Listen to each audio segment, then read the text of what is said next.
का हार्दिक स्वागत करते हैं। आइए महोदय, हम आपको हमारी कंपनी के बारे में पहचान कराते हैं। ये हमारे रेमंड ग्रुप के चेयरमैन श्री गौतम हरी सिंघानिया सर, ये हमारे एमडी श्री सुनील कटारिया सर और ये हमारे सीबीओ श्री अनुभव दीक्षित सर। महोदय, रेमंड अपने अलग अलग ब्रांड के नाम से भी जाना जाता है।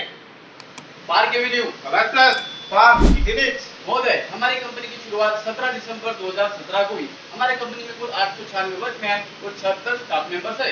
महोदय, ये हमारे प्लांट हेड श्री विकास राजा सर और ये हमारे स्किल डिपार्टमेंट के एचओडी श्री नागेंद्र रेड्डी सर और ये हमारे क्वालिटी सर्कल के कोऑर्डिनेटर श्री अशोकनाथ सर।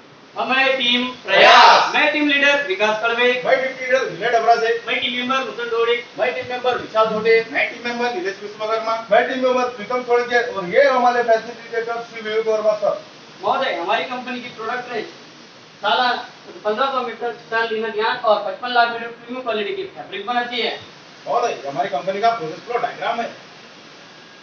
महोदय, ये हमारा अमरावती प्लांट है और ये हमारा रॉ मटेरियल टेक्स फाइबर है जो कि फ्रांस और बेल्जियम से आता है। इसे हम आगे अलग अलग प्रोसेसिंग से गुजारते हुए क्लीन करके फाइबर से स्लाइवर में कन्वर्ट करते हैं और इसे व्हाइटनेस देने के लिए हम ब्लीचिंग मशीन में इसे ब्लीच करते हैं और रिमफ्रेम में यार्न बनाते हैं और ऑटो कलर में छोटे पैकेज से बड़े पैकेज में कन्वर्ट करते हैं और डाई में कलर करते हैं और वार्पिंग डिपार्टमेंट में अलग अलग कलर के वार्प बीम से वीविंग डिपार्टमेंट के लिए तैयार करते हैं और वीविंग डिपार्टमेंट में यार्न से फैब्रिक बनाते हैं और उस फैब्रिक का फाइनल इंस्पेक्शन करते हैं। इस तरह से हम 100% प्योर लिनन फैब्रिक तैयार करते हैं। महोदय, ज़ारा, बॉस, लेविस, लुगना जैसे काफी ब्रांड हमारी कंपनी के की कस्टमर है। महोदय, हमारी कंपनी यूरोपियन फ्लैक्स, ओकोटेक्स 100 और बॉस सर्टिफिकेट से प्रमाणित है और आईएमएस के 4 सर्टिफिकेट से भी प्रमाणित है।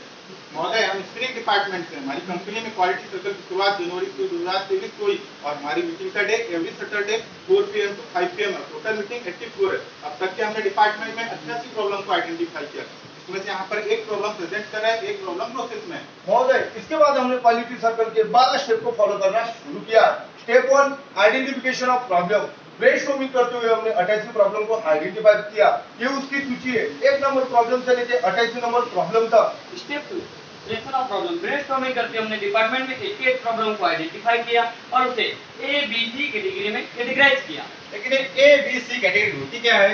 ए कैटेगरी वो कैटेगरी जिसमें हम प्रॉब्लम को स्वयं सॉल्व करते हैं। बी कैटेगरी वो कैटेगरी जिसमें हम प्रॉब्लम को दूसरे डिपार्टमेंट की सहायता से सॉल्व करते हैं। सी कैटेगरी वो कैटेगरी जिसमें हम प्रॉब्लम को टॉप मैनेजमेंट की सहायता से सॉल्व करते हैं। महोदय, ए कैटेगरी में हमें 68 प्रॉब्लम मिले, बी कैटेगरी में हमें 14 प्रॉब्लम मिले, सी कैटेगरी में हमें 6 प्रॉब्लम मिले और इसका हमने पाई चार्ट बनाया। जैसे कि आप पाई चार्ट में देख सकते हैं, ए कैटेगरी में हमें सबसे ज्यादा प्रॉब्लम मिले, इसलिए ए कैटेगरी के प्रॉब्लम को सॉल्व करने के लिए हमने 3P एनालिसिस टेक्निक का इस्तेमाल किया।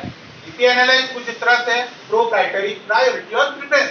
प्रोप्राइटरी, ब्रेनस्टॉर्मिंग करते हुए हमने कंपनी की पॉलिसी की तरह 6 प्रोप्राइटरी ग्रुप में प्रॉब्लम्स को विभाजित किया, जिसमें हमें क्वालिटी में 24, प्रोडक्टिविटी में 26, कॉस्टिंग में 3, सेफ्टी में 10, इन्वायरमेंट में 2 और टाइम में 3 प्रॉब्लम मिले। डायरेक्ट इसके बाद हम सभी टीम मेंबर ने ECD टेक्निक का इस्तेमाल करके रैंकिंग किया, जिसमें हमें सबसे ज्यादा रैंक प्रोडक्टिविटी से रिलेटेड प्रॉब्लम को मिले। रिफ्रेश में हमने प्रोडक्टिविटी से रिलेटेड प्रॉब्लम्स का डेटा कलेक्ट किया और उनका वेटेज चेक किया। इसके अनुसार हमने पैटर्न चार्ट बनाया।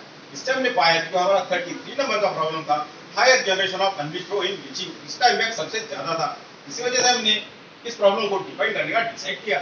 Step 3, define the problem. महोदय, ये हमारी प्लानिंग की जर्नी का माइलस्टोन चार्ट है।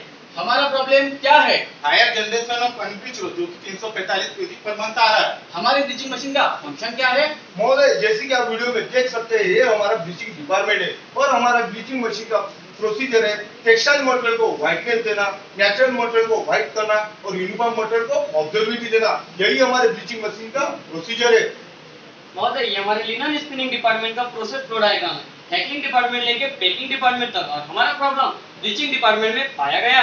हमारी करंट सिचुएशन क्या है? हमारे ब्लीचिंग मशीन में 345 kg पर मंथ अनब्लीच्ड फ्लो आ रहा है, जिसकी वजह से हमारा सेकंड क्वालिटी एंड जनरेशन जुलाई 2030 से दिसंबर 2030 तक एवरेज 287 kg बन रहा है, जो कि हमारे पूरे प्रोडक्शन का 0.26% है।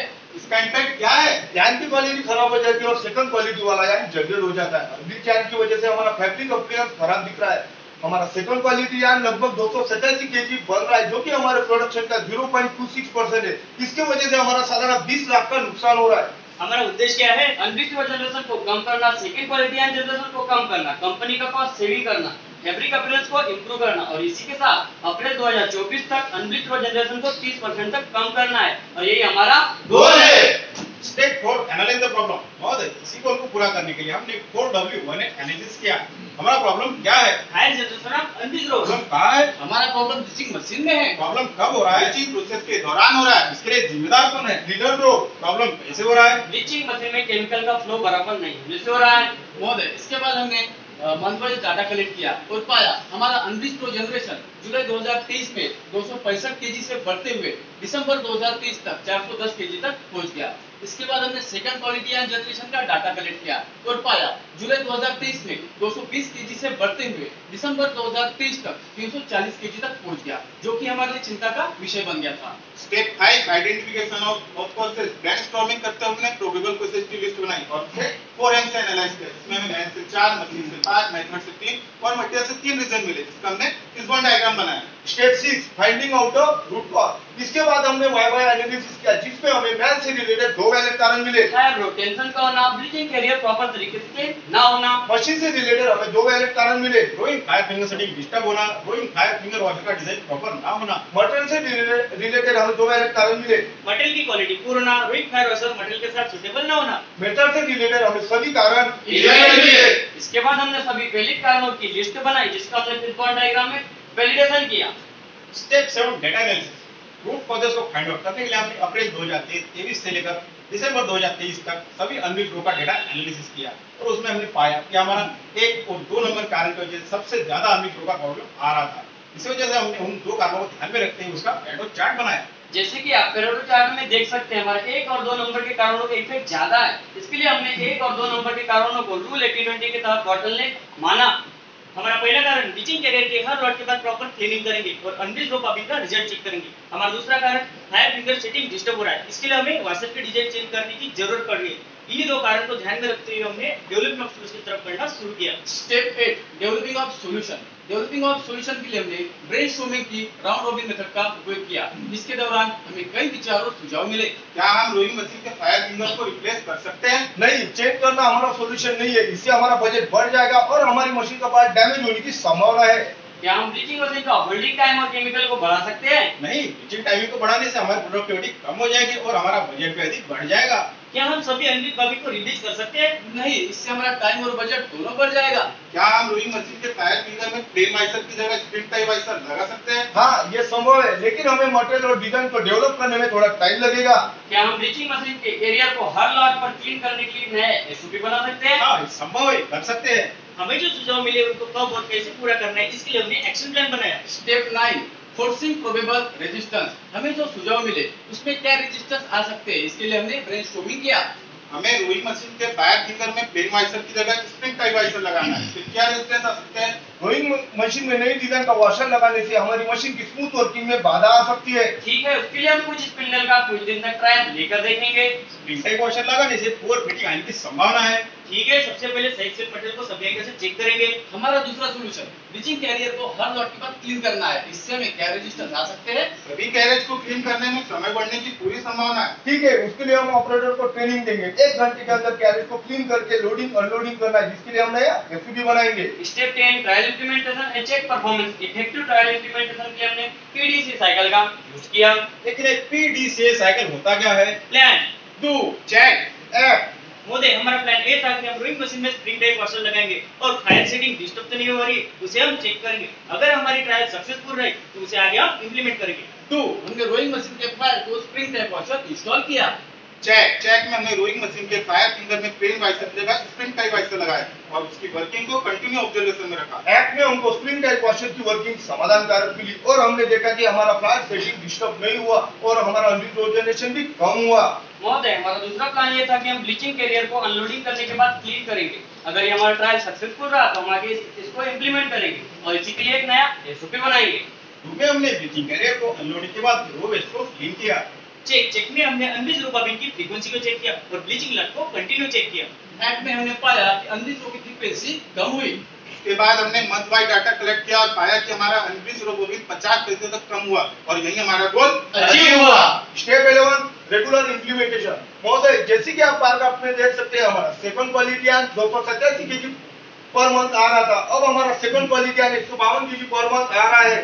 यह क्वालिटी सर्कल करने से पहले हमारा अनबिट रो जनरेशन 345 केजी पर मंथ आ रहा था और ये क्वालिटी सर्कल करने के बाद हमारा अनबिट रो जनरेशन 50% तक कम हुआ और यह क्वालिटी सर्कल करने से पहले हमारा second quality ion generation average 287 KG per month आ रहा था और ये क्वालिटी सर्कल करने के बाद हमारा second quality ion generation 152 KG per month तक कम हुआ और इसी के साथ हमने सालाना 9,72,000 का कॉस्ट सेविंग किया और इस सेविंग को हमने हमारे अकाउंट डिपार्टमेंट से वेरीफाई किया।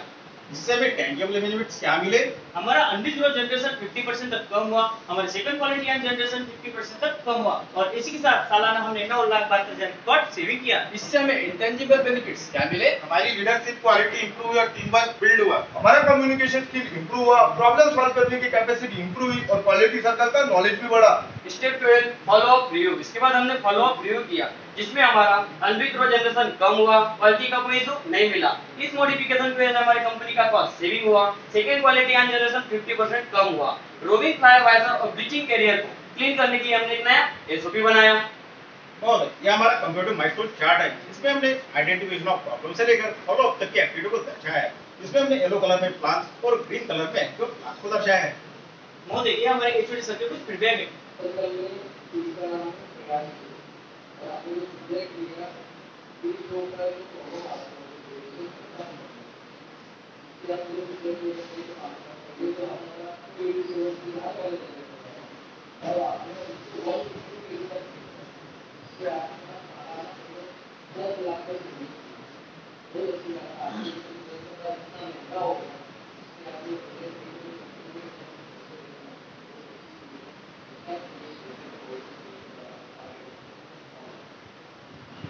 महोदय ये हमारी टीम की कुछ फीडबैक है। मुझे बहुत खुशी हुई कि मुझे एक अच्छे एम्प्लॉय होने का सर्टिफिकेशन मिला।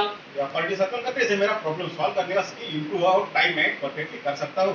मेरा टीम के साथ काम करने की क्षमता में सुधार हुआ। मेरी पब्लिक कम्युनिकेशन स्किल इंप्रूव हुई, जिसकी वजह से मैं मेरी बात लोगों के सामने अच्छी तरह से रख पा रहा हूँ। मैंने नेचुरल फाइबर के बारे में जानकारी प्राप्त की और इसकी प्रॉपर्टी का पूरा नॉलेज लिया। मेरा क्वालिटी सर्कल में आके नॉलेज बढ़ा, जिससे मुझे व्यक्तिगत जीवन में भी फायदा हुआ। महोदय इस प्रोजेक्ट को कंप्लीट करने के लिए हमने आइडेंटिफिकेशन ऑफ प्रॉब्लम से लेकर फॉलोअप तक जो भी टूल्स और टेक्निक का कब और कहाँ उपयोग किया है यह दर्शाया है।